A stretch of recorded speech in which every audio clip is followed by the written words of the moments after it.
কর্তব্যে গাফিলতি, তহবিলের অব্যবস্থা এবং কাজের ত্রুটির অভিযোগে সাসপেন্ড করা হলো বর্ধমান রাজ কলেজের অধ্যক্ষ নিরঞ্জন মণ্ডলকে।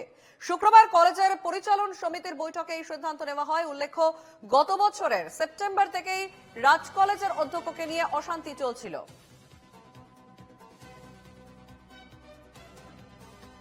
কর্তব্যে গাফিলতি, তহবিলের অব্যবস্থা এবং কাজের ত্রুটির অভিযোগে সাসপেন্ড করা হলো বর্ধমান রাজ কলেজের অধ্যক্ষ নিরঞ্জন মণ্ডলকে। আমাদের সঙ্গে ফোন লাইনে রয়েছেন প্রতিনিধি মোহাম্মদ খান। মোহাম্মদ, কর্তব্যে গাফিলতির অভিযোগে সাসপেন্ড করা হলো বর্ধমান রাজ কলেজের অধ্যক্ষকে, ঠিক কি কি অভিযোগ উঠছে?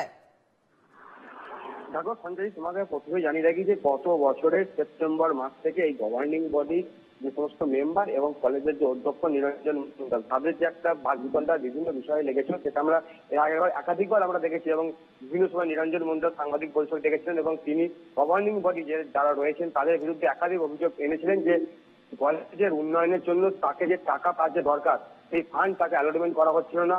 তার জন্য বিভিন্ন রকম উন্নয়নমূলক কাজ কলেজে সেগুলো যেমন থমকে দাঁড়িয়েছিল, পাশাপাশি তাকে ঠিকঠাক করে কলেজ পরিচালনা যে করছে এখানেও তাদেরকে বাধা দেওয়া হচ্ছিল গভর্নিং বডির পক্ষ থেকে, এমনটাই তিনি আরো করে তিনি জানিয়েছিলেন। গভর্নিং বডি গতকাল অর্থাৎ শুক্রবার দিনকে যে বৈঠক হয় প্রায় সন্ধ্যা নাগাদ এই বৈঠক চলে এবং তাদের যেটা অভিযোগ যে এই কর্তব্যে গাফিলতি এবং তহবিলের যে অব্যবস্থা, অর্থাৎ তহবিলের যে বিভিন্ন রকম টাকা বিভিন্ন জায়গা থেকে কলেজে আসে, সে সমস্ত টাকা ঠিকঠাক এসে কলেজে পৌঁছাচ্ছে না। এর ফলে কলেজে যে পরিমাণ উন্নয়ন করতে যে টাকা দরকার, অধ্যক্ষর গুরুত্ব নেই, অর্থাৎ গুরুত্ব না থাকার জন্য কর্তব্যে তার নির্দিষ্ট যে কর্তব্য থাকার কথা, যেখান থেকে টাকা নিয়ে আসা যে প্রসেস, সে প্রসেস সে ঠিকঠাক পালন করছেন না। তার জন্য কিন্তু কলেজের এই অব্যবস্থা, রাজ কলেজের যে ঐতিহ্য দিনে দিনে রাজ কলেজের ঐতিহ্য হারিয়ে যাচ্ছে। সঞ্চারী, বেশ, ধন্যবাদ মোহাম্মদ।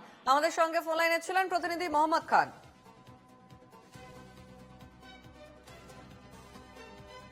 অভিযোগ উঠেছে কলেজের অধ্যক্ষের বিরুদ্ধে এবং অভিযোগে সাসপেন্ড অধ্যক্ষকে। সেই অধ্যক্ষ কি বলছেন আমরা শুনবো।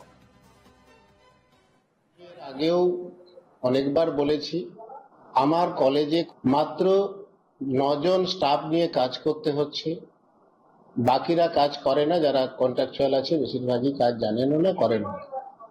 এখন এই অবস্থায় আমাকে কলেজটা চালাতে হচ্ছে সকল শিক্ষকদের সাহায্য নিয়ে। বিভিন্ন কমিটির মধ্য দিয়ে কাজ হয়, বড় বড় কমিটির মধ্য দিয়ে।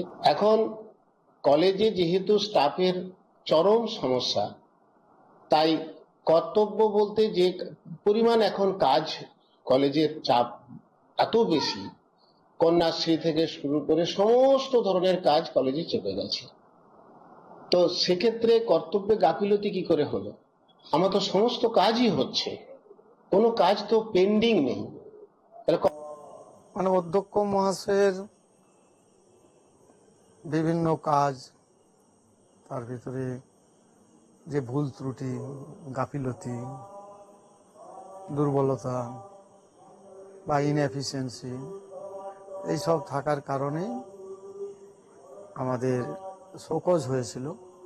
শোকজের উনি উত্তর দিয়েছিলেন, সেই উত্তর আজকে মিটিংয়ে প্লেস করা হয়েছিল। সেখানে মেজরিটি মেম্বারের সিদ্ধান্ত মোতাবেকে ওই উত্তরগুলি সন্তোষজনক ছিল না, যে কারণে পরিচালনা সমিতি ওনাকে সাসপেন্ড করে ডিটেল এনকোয়ারির জন্য নতুন কমিটি তৈরি হয়।